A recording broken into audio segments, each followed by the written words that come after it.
Gusto mo bang matutong gumawa ng sabon? Manood ka. Tingnan nyo naman guys yung gawa kong sabon. Di ba? Bibili ka pa ba niyan kung marunong ka nang gumawa ng sabon? Hindi na. Hindi mahirap gawin ang sabon guys. Maniwala kayo sa akin. Ang dali lang gawin. Hindi nyo kailangan ng mamahaling gamit para makagawa kayo ng sabon. Okay? Kaysa bibili kayo ng sabon, mumurahing sabon, hindi naman talaga effective, mabango lang. Diba? Ang sabon kasi, libag lang sa katawan nyo ang tinatanggal. Okay? Tandaan nyo yan. Kaya matuto na kayong gumawa ng sabon. So ngayon guys, ipapakita ko sa inyo ang paggawa ng sabon gamit ang papaya extract at moringa powder. Okay, so tara, kuha muna ako ng dahon ng papaya at bunga ng papaya. Dahil gagawa tayo ng extract.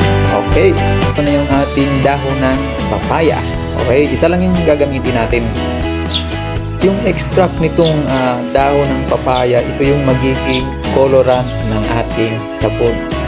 Hiwain nyo lang ng ganito guys para ma-blend natin ng maayos. Yan. Ang kagandahan nito guys, kapag ikaw ang gumawa ng sarili mong sabon, organic siya, safe pa sa balat. Katapos ma-blender natin guys, i-strain na natin yung katas ng dahon ng papaya. So ito na yun. Yan. So ito na guys, yung magsisilbing colorant ng ating papaya soap. Ito na yung bunga ng papaya guys, na blender ko na. Nilagyan ko rin ng konting tubig. Okay. Yan, ito yung pansala natin. Mamaya, salayin natin yung papaya. Okay. So, ito na siya. Salain na natin. Yan. Okay. Tapos, pigain. Para makuha natin yung katas. Yan. So, ito na po yung result ng ating papaya extract.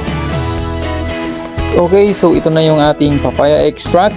Hinalo ko na rin dito yung katas ng dahon ng papaya guys. Okay, hindi natin to gagamitin lahat, kukuha lang tayo ng 1 tablespoon mamaya para sa ating mixture. Okay, so ito na yung raw materials na gagamitin natin mamaya sa paggawa ng sabon. Okay, simple lang naman to. Ayan makita nyo. Ayan, coconut oil, ito 500 grams. Di ba? Small batch lang gagawin natin. Tapos ito yung ating lye solution, combination ng caustic soda at water. Tapos ito yung papaya extract na ginawa natin kanina. Yan, makita nyo. At ang moringa powder. So madali lang gawin tong moringa powder. Ibilad nyo lang yung dahon ng malunggay. Meron na kayong instant moringa powder. Yan. So madali bang gawin to? Madali lang. Di pa mahirap hanapin ang raw materials kapag organic na sabon ang gagawin mo. Di ba? Okay. Alright. By the way guys, kung gusto mo talagang matuto na gumawa ng sabon, okay, tamang paggawa ng sabon, panoorin nyo yung aking unang video tutorial. Okay? Tinuturo ko kasi doon yung step by step, okay, sa tamang timpla. Okay, kumbaga dapat balanse yung paggawa nyo ng sabon, tamang formulation, okay, para makuha nyo yung sukat ng caustic soda at sukat ng tubig. Okay, importante kasi yun guys, dapat matutunan nyo. Okay, pinaka basic. Please, okay, panoorin nyo yung aking episode 1 na video tutorial kung paano gumawa ng sabon. Alright? Okay, so balik na tayo dito guys. Ituloy na natin yung ating paggawa ng sabon. Okay, first, ito yung ating coconut oil.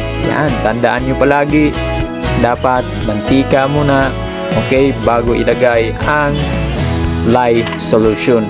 Okay, so ito yung ating lye solution. Yan. Madali lang naman gawin to, okay? Dahan-dahan lang sa pagbuhos, guys, okay? Yan, tingnan nyo Yan, observe lang kayo, okay? Yan, dahan-dahan lang sa pagbuhos para hindi tumalsik, okay? Kasi pag natalsikan yung balat nyo, makati at pwede pa kayong masugatan. Kung matalsikan man ang balat nyo guys, banlawan nyo lang agad ng tubig, okay? Ganun lang kasimple yun. Nga pala guys, huwag nyo kalimutan gumamit ng eye protection kasi minsan di natin maiwasan, biglang may tatalsik, so kailangan nyo gumamit ng goggles para may protection yung mata nyo, okay? Start na tayong maghalo guys, okay? Ganito lang ang paghalo, okay? Yan. Dandahan na ang paghalo, please lang huwag kayong magmadali sa paghalo, okay? Para naman may experience nyo yung gawa nyo, diba? Yung paghalo ng banaya. Kaya mag-alala naman, hindi naman to tatagal, okay? Mano-mano ang gawa, so hindi tayo aabutan ng 2 oras dito. Madali lang gawin to, basta tiyaga lang sa paghalo, okay? Yan. So dito guys, makikita nyo, yan, nag-iiba na yung kulay niya, nagkakaroon na siya ng texture, okay? Di gaya kanina na malinaw. So mamaya guys, pagka nagkaroon na ng medium trace yung halo natin na coconut oil at lye solution, pwede na nating ilagay itong papaya extract, okay? Yan. Ito yung ating sunod na ilagay. And then after ito naman yung moringa powder na ilagay natin, okay? So continue lang tayo sa paghalo mamaya, okay? Saka natin ilagay itong papaya extra. And madali lang gawin guys, so huwag kayong mag-alala, tiyaga lang, okay? Okay, halo muna tayo. So dito guys, napapansin nyo, nagkakaroon na siya ng tracing, okay? So yan, medium trace, kumbaga nagiging yan, off-white na siya. Yan. Okay, halo pa natin ng konti. Okay, halo lang, halo. Okay, tiyaga lang sa paghalo guys. Pag nararamdaman nyo na yung yan, yung tracing nya, yan, pwede na nating ilagay yung ating papaya extra. Forward ko lang ng konti guys, yan, para mabilis tayo.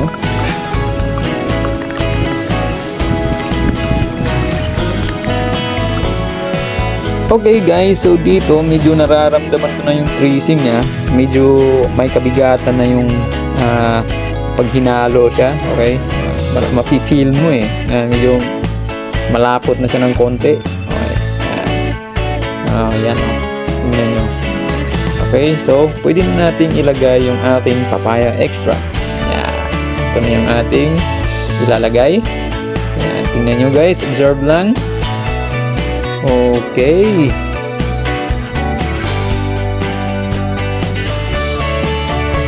Yan.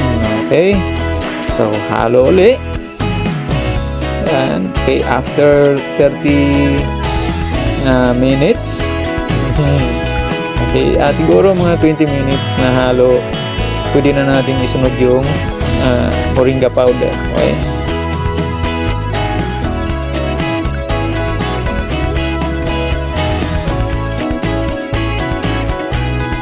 Okay, so dito guys, next naman natin na ilagay yung moringa powder, okay? So 1 tablespoon pa rin moringa powder yung ating ilagay. Buos lang natin. Okay, so ganyan lang. Okay. So dito guys, kailangan lang natin na ihalo ng maayos, okay? Kasi yung powder kasi guys, nagbubuo kasi yan. Kaya ihalo nyo lang ng maayos, okay, para mawala yung buo-buo.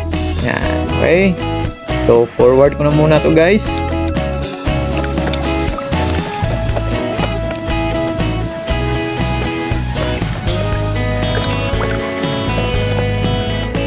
So, dito mapapansin nyo na malapot na siya, okay? Yan, yung halo natin. Okay, so yan, yung may katigasan na rin yung lapot niya guys sa paghalo, okay? So dito, wag nyo nang antayin na masyadong malapot na siya, yung parang paste, okay? Huwag na yun kasi mahirapan na kayong maglagay sa moldy. Okay, so habang ganito pa siya kalapot guys, yan, nakikita nyo gumuguhit na siya. Okay, yan. Ito na yung time na pwede nyo ilagay sa moldy. Okay. Yan, para madali siyang ibuhos. Yan. Okay, papansin nyo, gumuguhit na siya, oh. Yan, oh. May parang glow, oh, di ba? Oh, yan. Mas maganda pag ganito, ibuhos niya sa moldy. Okay, so ito yung moldy natin. Yan, maliit lang kasi nga 500 grams lang naman yung mantika na ginamit natin. Okay, so ibuhos lang natin. Yan. Okay, di ba? Napakaganda yung texture, oh. May colorant ka na. Di ba? May kulay na yung sabon na gawa mo. Oh, di ba? Yan. Organic soap. Okay, guys, ito yung tinatawag na organic soap. Yan. Okay, yun. Okay. So, after ito guys, yan, after natin ibuhos sa moldy, okay, itap lang natin ng konti ito para yung mga pula-pula niya ay matanggal. Yan. Okay, so, tapos yan, huwag nating sayangin yung mga tira-tira. Okay, ibuhos natin lahat. So, tap lang natin to. Yan. Okay, so guys, so okay, bago natin ito itabi, kailangan muna natin itong takpan para hindi siya madumihan. Alright, at paalala guys, huwag nyo itong paarawan, itabi nyo sa malilim na lugar. Okay, so after 24 hours, balikan natin ito.